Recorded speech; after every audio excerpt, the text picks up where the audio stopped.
श्री राम जय जय राम। श्री राम जय जय राम। श्री राम जय जय राम। श्री राम जय जय राम।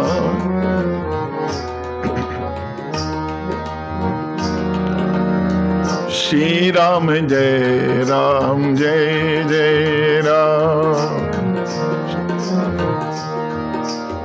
श्री राम जय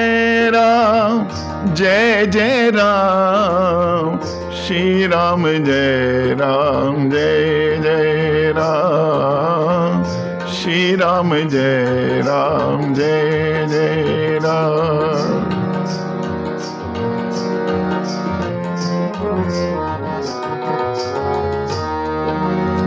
श्री राम जय जय राम। श्री राम जय जय राम। श्री राम जय जय राम। श्री राम जय जय राम तारक मंत्र है। शिवाजी महाराज के गुरु समर्थ गुरु रामदास ने ये मंत्र शिवाजी को दिया था और इसी मंत्र के प्रताप से शिवाजी ने बड़े बड़े आतिताइयों को धूली चटा दी। हमारे अंतस में भी कुछ ऐसे उदंडी हैं जो उछल कूद करते रहते हैं काम क्रोध मद मोह लोभ के रूप में। उन्हें भी यदि नियंत्रित करना है तो इस मंत्र का प्रभाव उनको नियंत्रित कर सकता है। आइए बड़े भाव से बोले श्री राम जय जय राम।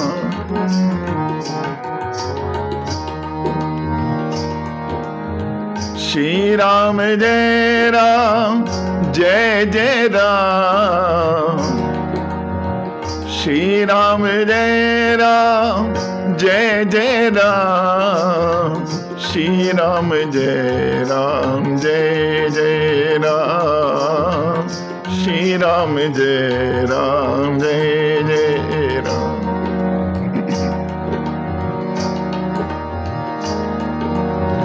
श्री राम जय जय राम। श्री राम जय जय राम। श्री राम जय जय राम। श्री राम जय जय राम। बोले राजा रामचंद्र भगवान की जय। बोले वृंदावन बिहारी लाल की जय। जय जय श्री राधे। जय जय श्री राधे। जय जय श्री राधे।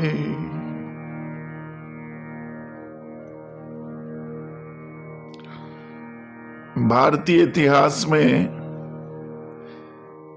एक समय ऐसा रहा जिसको भक्तिकालीन युग कहा जाता है। इस युग को हिंदी साहित्य का स्वर्ण युग भी कहा जाता है। 14वीं शताब्दी के मध्य से 17वीं शताब्दी के मध्य तक भक्तिकालीन युग माना जाता है। जब हमारे देश में मुगल आक्रांताओं के अत्याचार से देश जल रहा था, तब भगवान ने उस जलन को शांत करने के लिए भारत भूमि पर संतों के रूप में विभिन्न संतों को भेजा। मुख्य रूप से तुलसीदास, सूरदास, कबीरदास, मीराबाई, जायसी, रसखान आदि कवि उसी समय के कवि हैं।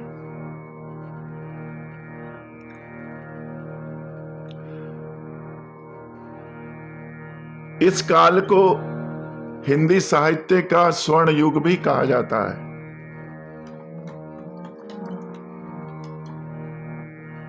सभी संतों के इष्ट देव अलग अलग हैं। किसी के आराध्य भगवान राम हैं, किसी के आराध्य भगवान कृष्ण हैं। कोई निराकार ब्रह्म की उपासना करता है तो कोई साकार ब्रह्म की उपासना करता है। अपने अपने मार्ग पर चलते हैं और आपस में कोई वैमनस्य नहीं रखते। गोस्वामी श्री तुलसीदास राम भक्त हैं। एक बार गोस्वामी वृंदावन गए और वहां ज्ञान गुदड़ी स्थान पर ठहरे। उस मंदिर के महंत श्री परशुराम दास महाराज जी थे। गोस्वामी से उनकी मित्रता थी।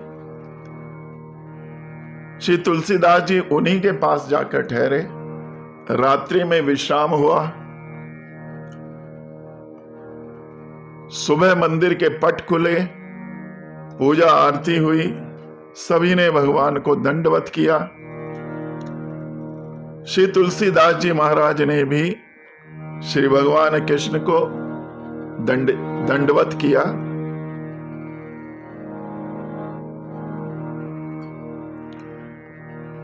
श्री परशुराम जी उनके मित्र थे, तो गोस्वामी से विनोद करते हुए बोले, अपने अपने इष्ट को नमन करे सबको, परशुराम परिष्ट को नवे तो उचित न होय। परशुराम जी ने गोस्वामी से विनोद में कहा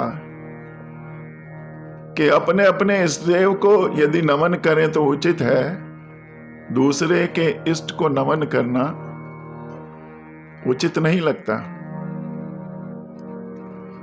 आप तो राम भक्त हैं और श्री कृष्ण को प्रणाम कर रहे हैं।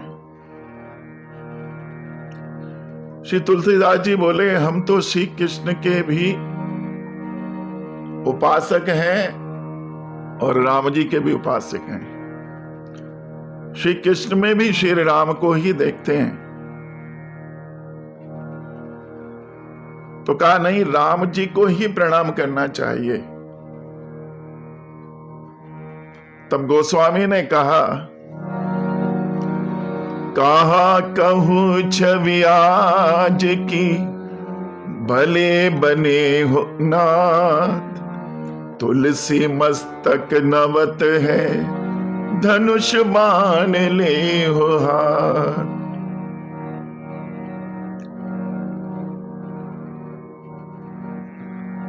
गोस्वामी ने प्रार्थना की, प्रभु आप हाथ में धनुष बाण लें तो मेरा मस्तक झुक जाए। तब भगवान कृष्ण ने भक्त की भावना के अनुसार राम जी का रूप रखा। कित मुरली कित चंद्रिका, कित गोपिन को साथ,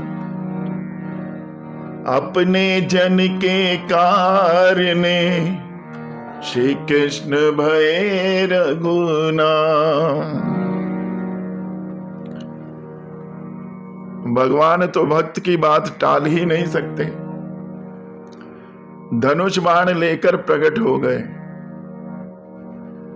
और कहते हैं उस मंदिर में आज भी भगवान का यही स्वरूप विराजमान है। अनन्यता का यही अर्थ है। श्रीधाम वृंदावन में एक अनन्य गोस्वामी थे, बहुत बड़े पद पर, बहुत प्रतिष्ठा, और जब कहीं जाते थे तो पालकी में उनकी सवारी निकलती थी। आगे आगे सेवक चलते हैं, तब महाराज जी एक जगह से दूसरी जगह जाते हैं। आज भी कहीं जा रहे हैं, आगे पीछे सेवक चल रहे हैं, सबको हटा रहे हैं, एक तरफ हटो, एक तरफ हटो। अनन्य गोस्वामी की सवारी आ रही है, आप एक तरफ हट जाओ।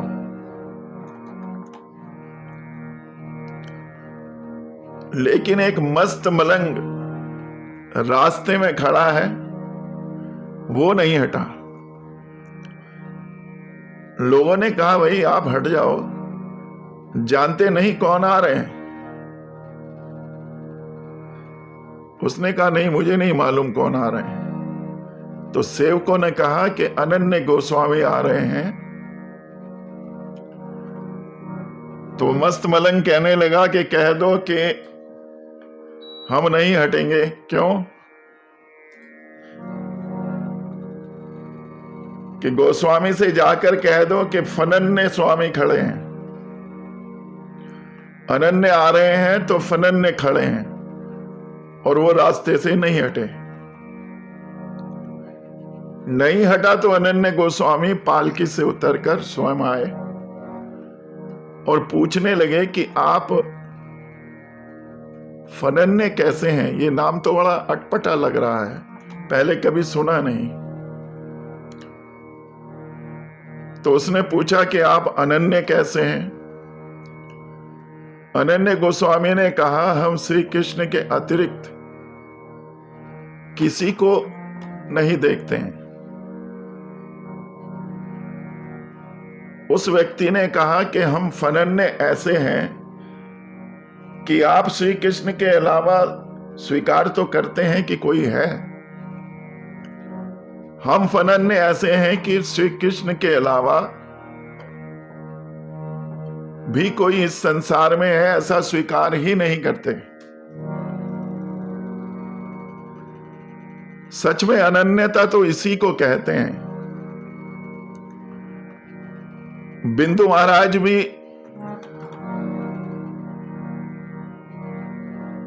दोनों इष्टों का आनंद लेते हैं, राम जी को भी मानते हैं, कृष्ण जी को भी मानते हैं, और कहते हैं, दास रघुनाथ का नंद सुत का सखा, कुछ इधर भी रहा कुछ उधर भी रहा।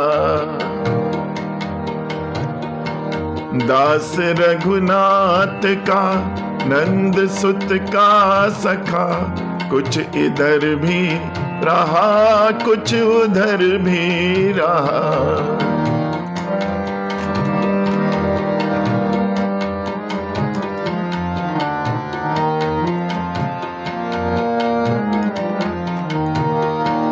मैथिली ने कभी मोद मोदक दिया, राधिका ने कभी गोद में ले लिया। मात सत्कार में मग्न होकर रहा, मात सत्कार में मग्न होकर रहा, कुछ इधर भी रहा कुछ उधर भी रहा। दास रघुनाथ का नंद सुत का सखा, कुछ इधर भी रहा कुछ उधर भी रहा।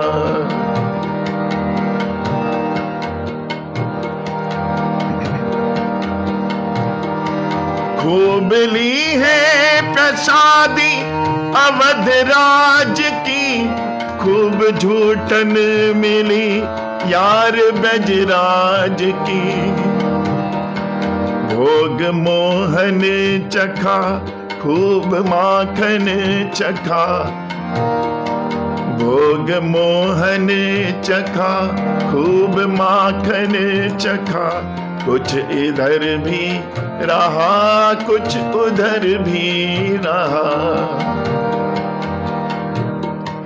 दास रघुनाथ का, नंद सुत का सखा, कुछ इधर भी रहा, कुछ उधर भी रहा।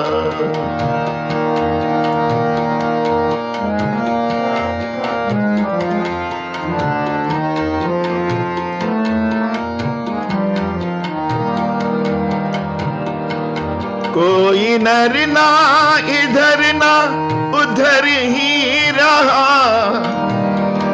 कोई ना इधर ना उधर ही रहा। कई लोग तो ऐसे होते हैं, ना इधर के ना उधर के,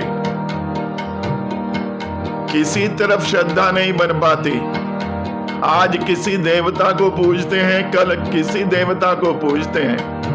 लेकिन बिंदु जी कहते हैं, बिंदु दोनों तरफ ले रहा है मजा, बिंदु दोनों तरफ ले रहा है मजा, कुछ इधर भी रहा, कुछ उधर भी रहा।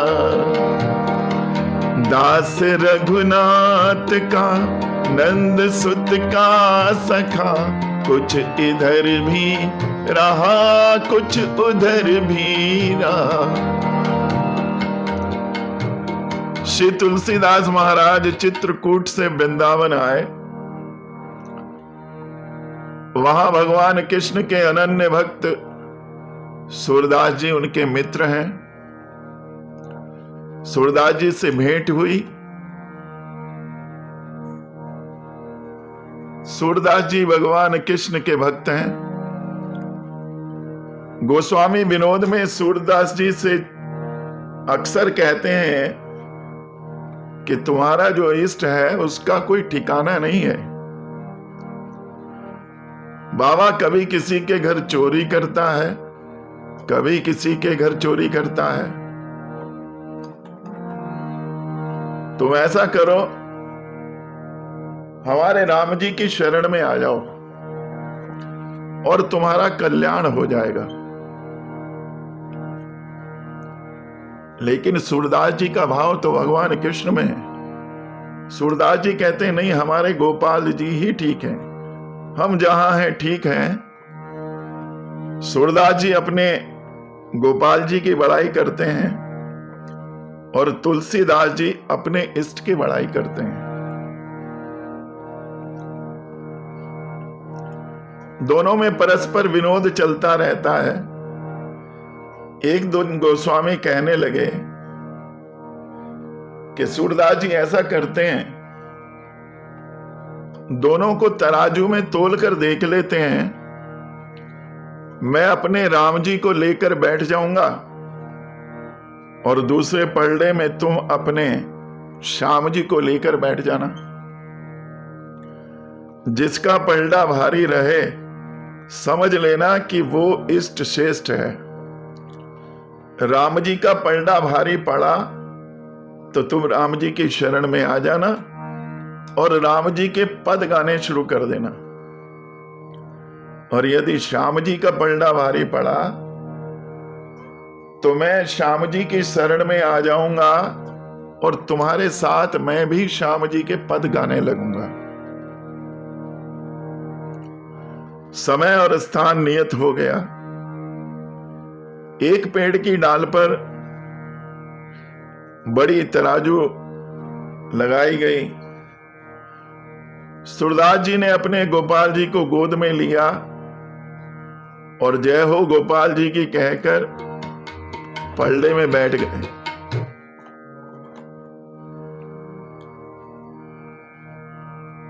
दूसरी तरफ गोस्वामी रघुनाथ जी को लेकर जय सीताराम कहकर पलड़े में दूसरी तरफ बैठ गए। देखते ही देखते तुलसीदास जी वाला पलड़ा नीचे आने लगा और सूरदास जी का पलड़ा ऊपर उड़ गया। तुलसीदास जी विजयी घोषित हुए। सूरदास जी को बड़ा बुरा लगा, तुरंत अपनी कुटिया में गए, गोपाल जी को एक तरफ रख दिया, कंठी माला फेंक दी, रोने लगे और गोपाल जी से कहने लगे कि करा दी ना आज आपने मेरी बेइज्जती। तुलसीदास के सामने मेरी बेइज्जती हो गई। अब शर्त के अनुसार अब मुझे राम जी के पद गाने पड़ेंगे, तुम बैठे रहना, अब मैं देखता हूं किससे पद सुनोगे। जाओ, अब मैं आपसे बात नहीं करूंगा। सूरदास नाराज हो गए।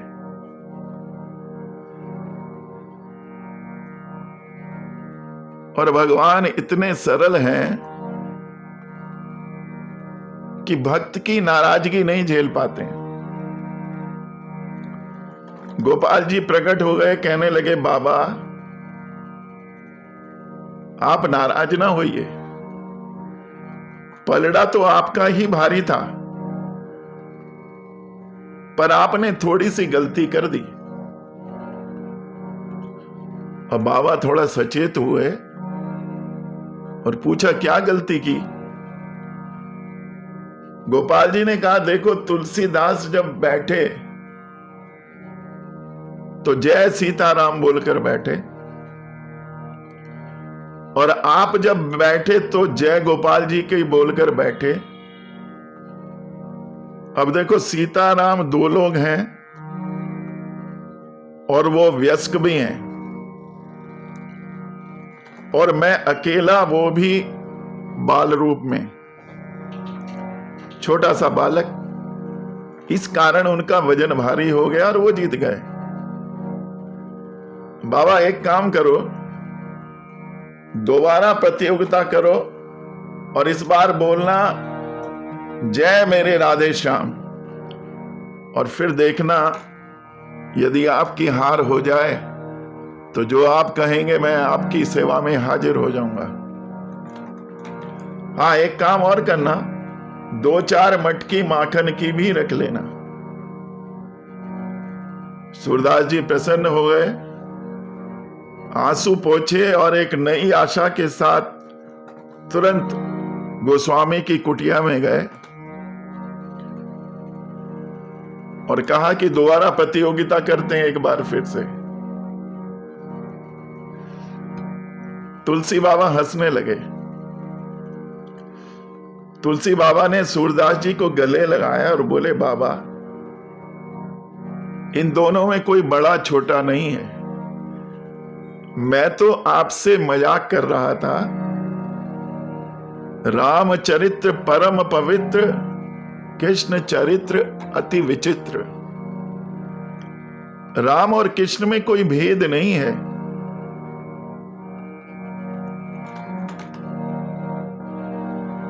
एक और अन्य कथा है, एक बार श्री जी के एक पैर की पायल टूटकर गिर गई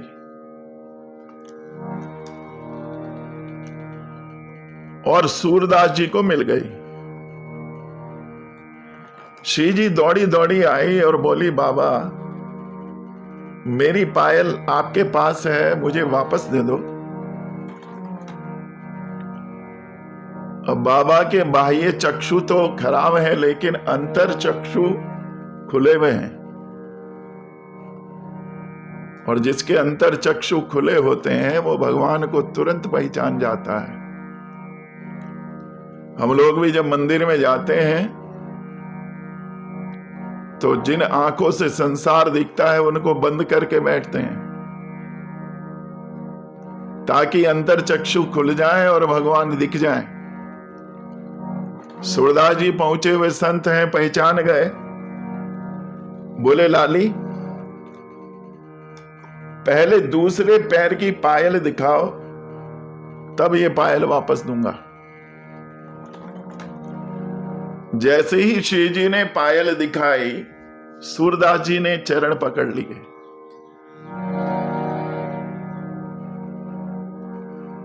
नेत्र सजल हो गए और कहने लगा, अब मैं चरण नहीं छोड़ूंगा।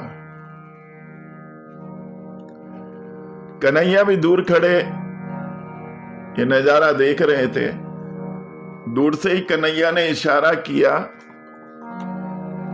और राधा रानी ने सूरदास जी के सर पर अपनी कृपा का हाथ रख दिया। तुरंत सूरदास जी की दृष्टि लौट गई और देखा सामने जुगल जोड़ी खड़ी है। गदगद हो गए, आंखों से अविरल अश्रुधार बहने लगी।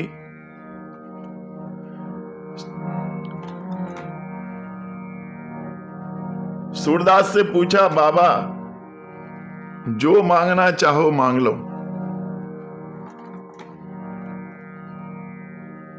बाबा बोले, मुझे कोई सांसारिक वस्तु नहीं चाहिए, आपके दर्शन हो गए, मेरा जीवन सफल हो गया। और यदि आप देना ही चाहते हो तो मुझे दोबारा से अंधा कर दो, मेरी आंखों की रोशनी दोबारा से गायब कर दो। भगवान को बड़ा आश्चर्य हुआ, बोले आप ऐसा क्यों मांग रहे हैं?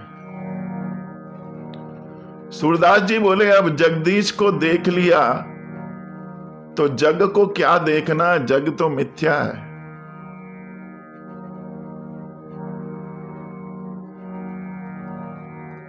भगवान नाम ही सत्य है, संसार तो असत्य है।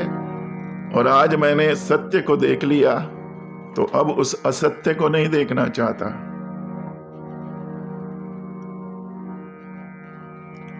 संत जब जिद पर अड़ जाएं तो भगवान को आना पड़ता है। श्री राम श्री कृष्ण एक ही हैं।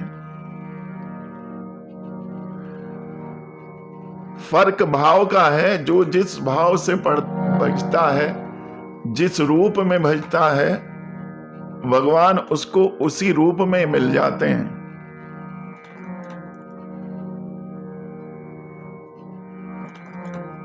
भगवत गीता में भी भगवान कहते हैं, ये यथा मां प्रपदन्ते तांस्तथैव भजाम्यहम् मम वर्ताम अनुवर्तन्ते मनुष्या पार्थ सर्वसा।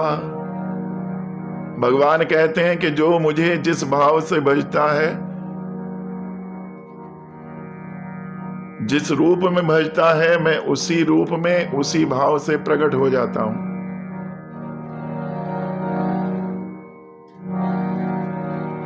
राम कृष्ण दो एक हैं, अंतर नहीं निमें, उनके नयन गंभीर हैं, इनके चपल विशेष।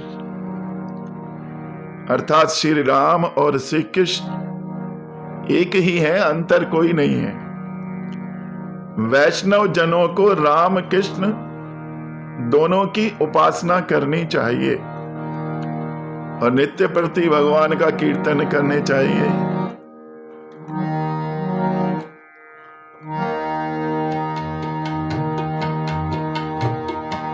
हरे रामा राम रामा हरे हरे, हरे कृष्णा कृष्ण कृष्ण हरे हरे, हरे रामा राम रामा हरे हरे, हरे कृष्णा कृष्ण कृष्ण हरे हरे।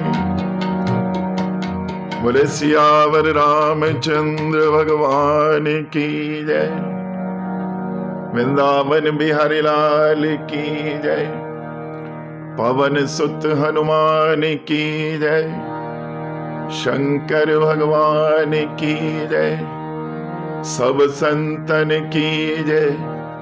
जय जय श्री राधे, जय जय श्री राधे, जय जय श्री राधे।